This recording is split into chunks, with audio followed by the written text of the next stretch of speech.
Hi everyone, Janie here, and today I'm going to be making an absolutely adorable winter-themed double easel card. And if you would like to see a more in-depth tutorial on this card fold, I'll have a link right here on the screen as well as on the screen as this video is ending. But for now, let's get started on this card first. For this card, I'm going to be using this Cocoa Rosa Snowflake rectangular frame cutting die from InLoveArts. And that not only comes with the frame, but it comes with 3 additional snowflake dies, and I'm leaving those 3 attached to each other so I don't lose them. And I'm also using this InLoveArts stamp and cutting die set that is called 2 Squirrels Making a Snowman. However, there are not 2 squirrels, but what matters is that they are awesome no matter what the name is. And this set comes with that adorable image and 3 sentiments and a cute little button. And there are cutting dies for each of those. I'm using Memento Tuxedo Black ink and my Creative Craft Products stamp platform to stamp the image and sentiments that I'm going to be using onto Staples white 110-pound cardstock. And by the way, I absolutely love the stamp platform, but sad to say it's currently only available from Craft Stash in the UK. But I'll put a link below in the description box in case you're interested. Next, I colored that adorable image with my Spectrum Noir Tri-Blend markers. They color and blend beautifully, and the markers that are on the screen are showing the colors that I used. And then I used my Sizzix Big Shot Switch Plus to die cut the image and sentiments. I'm sorry I forgot to record so you could see that, but here you can see me cutting the snowflake frame, and I really love that reverse button. And all of these cut beautifully. And I forgot to tell you, but I put the extra snowflakes in the center of that cutting die since that piece is coming out anyway. And here you can see how beautifully it cut. As you can see, this frame just comes out so beautifully. And here are all the die cut pieces that are ready for the card. For the card base, I took a piece of 8.5 by 11 inch cardstock and I cut it in half lengthwise so that there is a piece that is 4 1/4 by 11 inches and 2 pieces that are 4 1/4 by 5.5. But we'll only need one of those for the way that I'm making this card. But if you watch my video tutorial on making double easel cards, you'll see that you can use the other 4 1/4 by 5.5 piece of cardstock as well.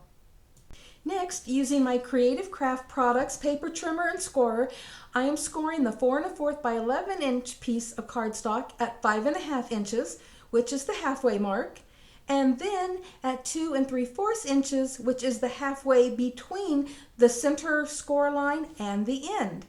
And if you don't have a way to score, no worries. All you need to do is fold your cardstock in half and then fold one side of it in half again, just like you see me doing here.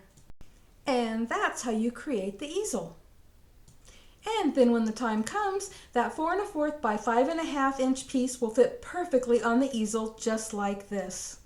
Okay, now it's time to start putting this card together, and I'm going to be using a piece of this absolutely gorgeous cat scrappiness teal glitter paper. And it's not really glitter, it's just a printed pattern that looks like glitter. And I'm using that for my background layer, and I cut it to fit perfectly behind the snowflake frame. So first I'm going to glue the glitter paper to the center of the 4 1/4 by 5.5 inch card front panel, and then I'm gluing the snowflake frame on top of that.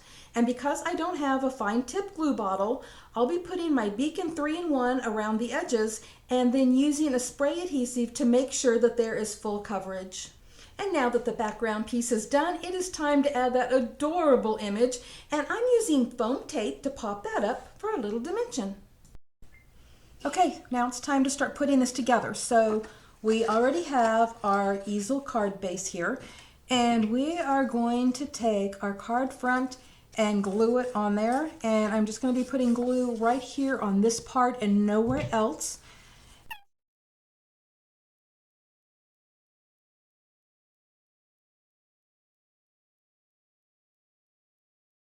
Just make sure that everything is lined up, and once you do that, you now have your easel. But this is going to be a double easel, so first of all, I want to put something here on the bottom. This was actually a scrap I had. You could actually cover this entire bottom, if you'd like, with pattern paper, or you can leave it blank to put your sentiment, which is what I'm going to do. So I'm just going to put this piece down here toward the bottom, and it just depends on what you want. One of the things I like about making cards and creating is you can see one way to do it and then come up with a different way, maybe a variation. And for me, I don't always have measurements, or maybe I don't do things the same each time. And I kind of encourage you to do the same thing. So it doesn't really matter what the measurements are of this piece I'm putting down. It was just a scrap. And you could make it taller, you can cover the whole thing. It really doesn't matter. And so now we have it that far, but we're going a little bit further. So again, scraps. This piece is from a scrap. You can put it this direction, that direction, any direction you want. And I'm going to show you how to do it without measuring, because you may end up with a scrap and you may not know how to divide it up correctly. So what you're going to do is you're going to fold it in half, and this may be harder with this cardstock that I'm using than I thought it would be, but I'm going to fold it in half like so, and make sure that everything is lined up, because sometimes when you're doing it this way, things may not line up exactly. Okay, so I have it folded in half. Didn't matter. I don't have to tell you where it was. You know, is it 4 3/4, 1 1/2, whatever. Don't have to tell you that because it doesn't matter. And now I'm going to fold this on the inside to that first fold. So again, folding it in half. So just like making an easel card where you score it in half and score it in half, or you fold it in half and fold it in half, it is the same thing. But I kind of want to show you that it doesn't matter what the dimensions are, because the fold is exactly the same. Okay, so now we have, there we go, another easel that is going to go right here. And give me a minute. Okay, talk about not being prepared. I forgot to have this piece ready. So just like you have the front piece that hooks on, you need the same thing for this one. And just like this needed to be the same size as the card, this also needs to be the same size as that easel piece. Can't even talk straight here. So what you need to do is measure this, and in this case, this is 1 3/4 by 2 1/2. And so I needed a piece the same size to go right here on the front. And just like with that easel, we're just going to be putting the glue right here on this piece. And there we go. So we just put the glue right on that piece. And then we're going to put that on. So just lay it all flat so that it just perfectly covers it, and it's only going to adhere where you put the glue. And then you pop it up and you have an easel just like the easel card. And what we're going to do is we're going to attach that right here. So before I do that though, I want to put my sentiment on there, because that is what I want to have on that little piece. So this is the sentiment that I'm using. Whoops, sorry about that. The sentiment that I'm using. And I am going to glue that on, and I'll come right back. Okay, so while I was off camera, I went ahead and put the sentiment on and a few of those extra snowflakes. And I also put some foam tape on the back to give it a little dimension, because stoppers need a little dimension. And so now I'm going to remove that, and I'm also going to add a few drops of my Beacon 3-in-1 just to give me a little wiggle room. So I don't want to cover up all of the foam tape, just trying to get a couple drops on there, and I'm making a mess. Okay, and now I'm going to line this up on here. And in this case, I'm lining it up with, oh, we'll just stay open. I'm lining it up with the the paper that I already put down so that it all kind of lines up together. And that's why I need the wiggle room. And trying to get it centered, which is hard to do when the papers blend together so perfectly. But you know what? I'm going to call that centered. So we've got that on there right now. So there we have a stopper. Turn it sideways, a stopper for this back piece. Now we need a stopper for this piece.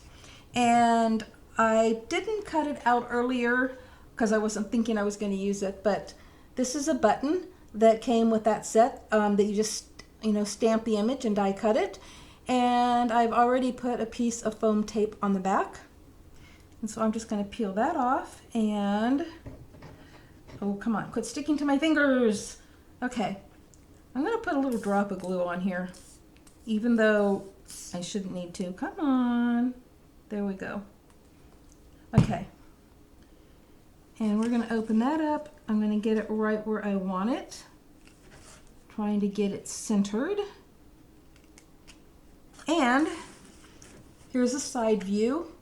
So we have an easel and the sentiments there. We have an easel back here with the image.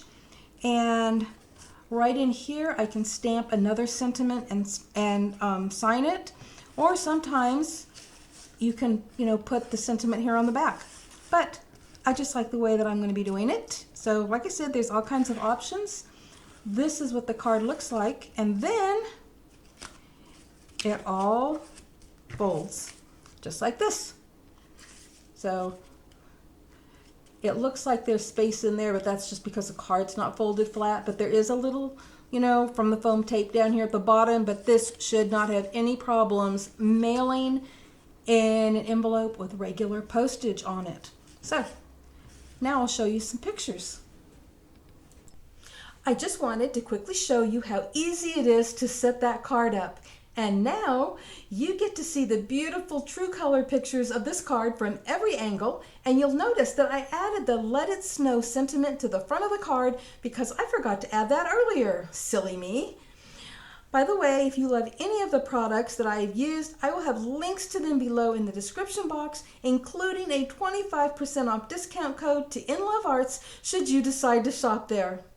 Thank you all so much for stopping by, and I hope you all had a wonderful and blessed Thanksgiving. And as always, happy crafting, everyone. Bye-bye.